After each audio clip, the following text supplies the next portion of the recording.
Eu sou o professor Genailson, sou professor de ciências, né? Trabalho lá na Escola da Trindade, né? No município de João Pessoa.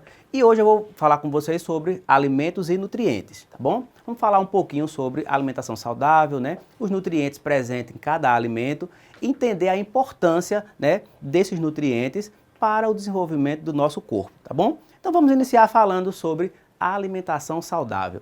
Então olha só, você vê essa imagem aqui, né, de um hambúrguer apetitoso, né? Você pensa o quê? Ah, esse alimento aí é um alimento totalmente prejudicial, né? Essa ideia aqui nos passa. A gente vê o segundo alimento e diz, esse alimento aí é um alimento perfeito, né? Eu posso comer isso aí que não vai existir nenhum problema com a minha dieta. E observa esse segundo prato aí e diz, não, isso aí não é muito legal não, tem muita coisa, né? Então, na verdade, qual seria o alimento ideal desses três aí? Certo? Na verdade, os três alimentos, né, eles contêm nutrientes que são essenciais para o nosso corpo, né? Então, o que nós vamos aprender nessa aula é exatamente que nós não podemos exagerar em determinados tipos de nutrientes, tá bom? E vamos entender também o que cada nutriente desse tem de função para o nosso organismo. Então, a pergunta que surge é, por que nos alimentamos? Por que a gente come, né? Então, uma resposta seria para matar a fome, né?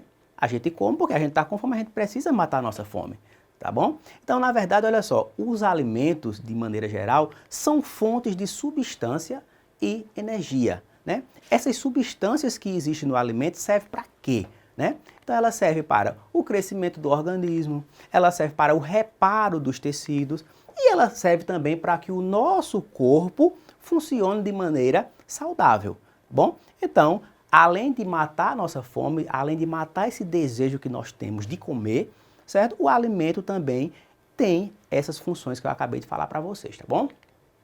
Então vamos falar um pouquinho dos diversos tipos de nutrientes que existem nos alimentos, né? Mas primeiro vamos entender o que é nutriente, certo? Na verdade, o nutriente é qualquer substância que está presente na alimentação e de que o nosso organismo necessita para quê? Para crescer, né? Para nos manter vivo, para reparar as partes machucadas e desgastadas. Então, nutriente é isso. Os nutrientes geralmente são estruturas bem pequenas, né? Para poder serem absorvidas pelas nossas células, tá bom? Então, vamos falar alguns exemplos aí desses nutrientes. Então, primeiro aí você vê, né, um pedaço de carne, né, que é um alimento rico no nutriente chamado proteína, tá bom? Depois vemos aí o nosso famoso pãozinho francês, né, presente todos os dias no nosso café da manhã, que é rico no nutriente chamado carboidrato. E por último, nós vemos aí um queijo, né, um queijo amarelado, queijo de manteiga, nós conhecemos aqui, né, no Nordeste, certo? Que é rico em um outro nutriente chamado de lipídio, tá bom?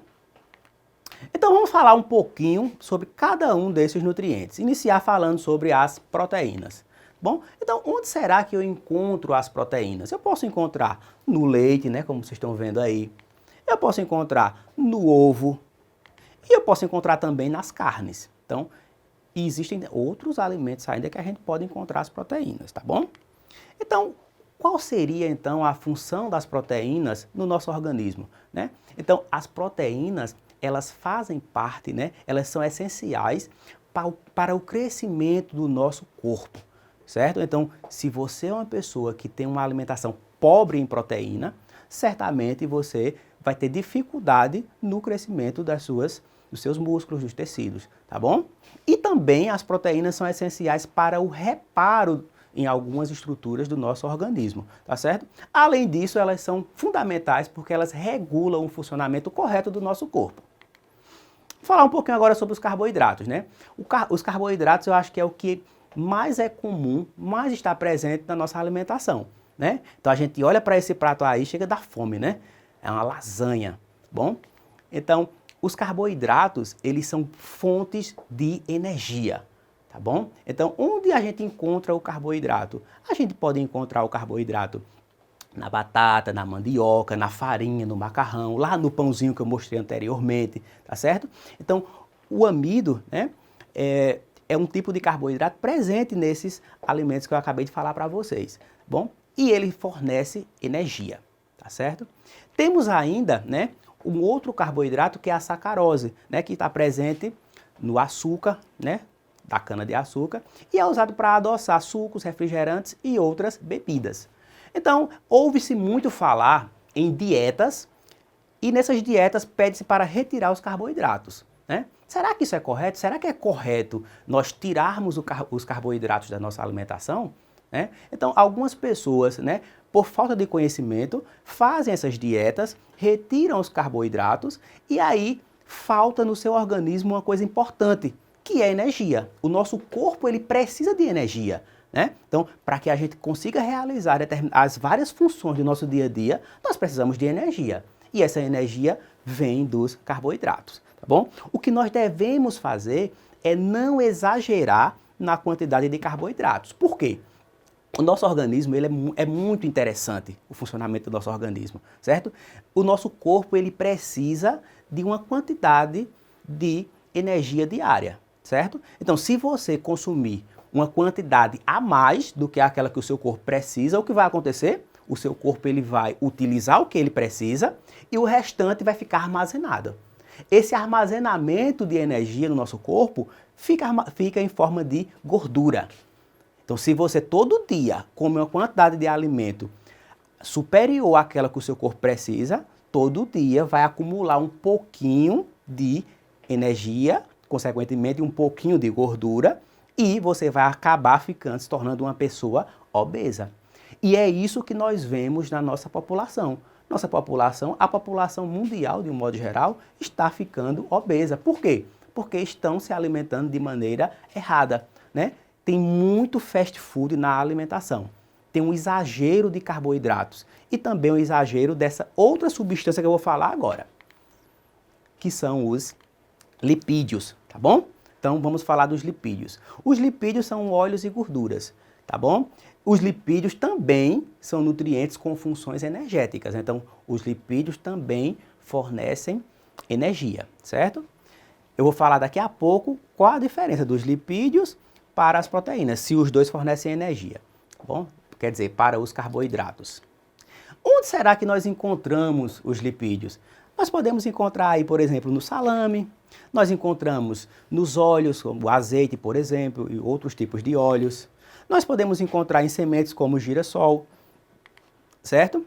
No toucinho, na banha, na manteiga, na margarina, na linguiça, na mortadela. Então, todos esses alimentos são alimentos ricos em lipídios e devem ser ingeridos com moderação. Nós não podemos exagerar na alimentação desses alimentos. Nós não podemos exagerar com esses alimentos, tá bom? Então, olha só, eu falei para vocês que tanto os lipídios quanto os carboidratos são fontes de energia, tá certo? E também as proteínas. Agora, por que os lipídios, eles acabam engordando mais quando você come muitos lipídios? Por que você acaba engordando mais do que as proteínas e os carboidratos? Então vamos entender. Aqui, ó, você olha para essa imagem, né? Você vê isso aqui, ó, a lasanha, chega da fome, né? Certo? Então, aqui o que nós vemos na lasanha, né? Tem muita gordura, muitos lipídios. Nós temos aí muito carboidrato também, né? A massa contém carboidrato, tá certo? E também tem proteína, tá certo? Agora, vamos entender por que isso aí, né, é chamado de uma bomba calórica, né? Então, quando nós falamos em energia, quando nós falamos em engordar, nós falamos em calorias, né? É muito comum falar, eu fiz uma atividade física e eu perdi calorias. Eu vou comer um chocolate, eu vou ganhar calorias. Eu vou comer uma lasanha, eu vou ganhar calorias, certo? Então, na verdade, é o seguinte, ó, a cada 1 grama de carboidrato que é ingerido, isso lhe fornece 4 calorias, né? 4 quilocalorias, que nós lemos simplesmente como 4 calorias, tá certo? De energia. Então, caloria é exatamente como nós nos referimos à energia, a energia do alimento, tá bom? 1 grama de proteína também fornece 4 calorias. Agora, olha a diferença, gente. 1 grama de lipídios, que são as gorduras, fornece 9 calorias, ou seja, fornece mais do que o dobro. Então, quando você exagera nos lipídios, você está ganhando muita energia e, consequentemente, se você não gastar essa energia, né? Para gastar essa energia, como é que você faz? Atividade física, né? Então, essa energia vai ficar armazenada e você vai ficar acima do peso, bom? Então, E além dos carboidratos, das proteínas e dos lipídios, nós temos outros nutrientes, né? Temos os nutrientes reguladores das funções do corpo, que são as vitaminas e os sais minerais. Vamos falar inicialmente das vitaminas, tá bom? Então, o que seriam as vitaminas? Que nutrientes são esses? São nutrientes orgânicos muito importantes, né, para o bom funcionamento das células, certo? E também dos tecidos. Por que elas são tão importantes? Porque elas participam de diversas reações químicas que ocorrem dentro das células, tá bom? Então vamos falar um pouquinho sobre algumas vitaminas, tá bom? Primeiro vamos falar da vitamina A e as vitaminas do complexo B, né? Essas duas vitaminas, elas podem ser encontradas tanto no espinafre, né? Não sei se dá para vocês verem aí na imagem, espinafre, e tem o ovo, né? Então esses alimentos, eles contêm tanto a vitamina A quanto as vitaminas do complexo B, certo? A falta de vitaminas pode causar doenças, certo?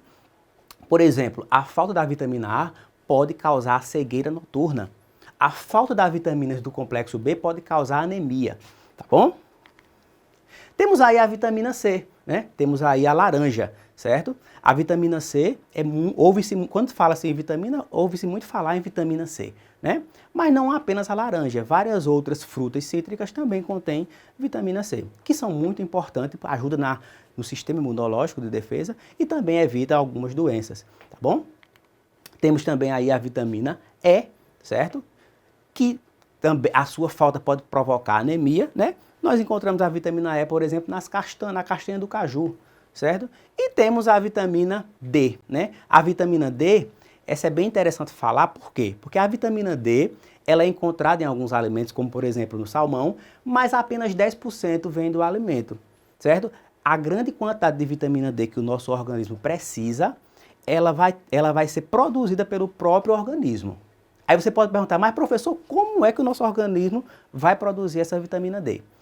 Então, olha só, você tem que se expor ao sol. Só a exposição ao sol é que vai ativar a produção dessa vitamina. E essa vitamina, ela é essencial para o fortalecimento dos ossos. Então, por isso que, certamente vocês já ouviram, né, algumas mães levando os filhos para tomar o famoso banho de sol, né? Esse banho de sol é exatamente para ativar, né, o seu corpo na produção da vitamina D, tá bom? E principalmente na fase inicial, a criança precisa para fortalecer os seus ossos, tá bom? Temos ainda a vitamina K, que eu não coloquei aí, né? Mas é encontrada, por exemplo, em espinafre e é uma vitamina muito importante na coagulação do sangue, tá bom? Ou seja, ela estanca os sangramentos. Então é muito importante, por exemplo, pessoas que vão fazer cirurgias, elas precisam de vitamina K, né, para não ter hemorragia. Vamos falar um pouquinho sobre os sais minerais, né? Os sais minerais também são nutrientes que são utilizados em pequenas quantidades diárias, mas são essenciais, certo? Porque a sua falta pode trazer problemas sérios no nosso organismo, certo? Então, onde eu encontro os sais minerais, certo? Então, no próprio sal de cozinha eu já encontro 2 sais minerais, né? Eu encontro lá o cloreto de sódio e os sais de iodo, tá certo? Esse sais de iodo, ele foi colocado exatamente no sal de cozinha, antigamente não tinha. Ele é colocado, ele é adicionado, por quê? Porque o alimento que contém os sais de iodo geralmente são alimentos caros. Ou seja, a classe pobre, ela não tem condições, né, de comprar esse alimento. Então o que estava acontecendo era que muitas pessoas estavam tendo problemas por falta desses sais de iodo. O problema causado aí, eu não sei se vocês já viram, né, pessoas que crescem, né, essa glândula que tem aqui no pescoço, né, que é a glândula tireoide. Então a falta, né, desses sais de iodo, ele pode provocar esse crescimento, né, da glândula tireoide, tá bom? Outro sal mineral muito importante é o carbonato de cálcio e o fosfato de cálcio, né, que são encontrados nos derivados do leite, né, muito importante também para o fortalecimento dos ossos, certo? Os sais de ferro também muito importante, né, porque combatem a anemia. Está presente, por exemplo, no feijão, certo? E novamente eu falar sobre o iodo, né, agora mostrando aí os alimentos, né, que pode ser encontrado esses sais minerais, né, que são, por exemplo, os frutos do mar. Por isso que eu disse a vocês, né, inicialmente, que ele é adicionado no sal de cozinha, porque não é fácil da gente comprar, ter acesso, né, aos frutos do mar, que geralmente são caros, tá bom? Vou falar um pouquinho agora, gente, sobre as fibras da dieta, né? Então, o que seriam as fibras da dieta? Ele não contém energia, certo? mas são muito importantes também para uma alimentação sadia, tá certo? Então, onde será que eu encontro essas fibras da dieta? Eu posso encontrar aí nos cereais, eu posso encontrar, por exemplo, em alimentos integrais, como pão integral, como arroz integral, tá bom? E também posso encontrar nas cascas das verduras e também nas cascas das frutas e também em verduras, tá bom? Qual seria a importância dessas fibras da dieta?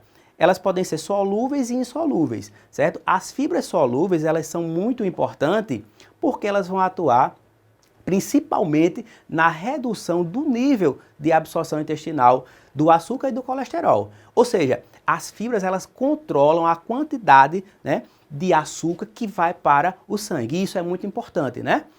Além disso, as fibras também são muito importantes porque elas estimulam o bom funcionamento do intestino, evitando assim a prisão de ventre, tá bom? Então, gente, foi isso que eu quis mostrar para vocês e até uma próxima aula.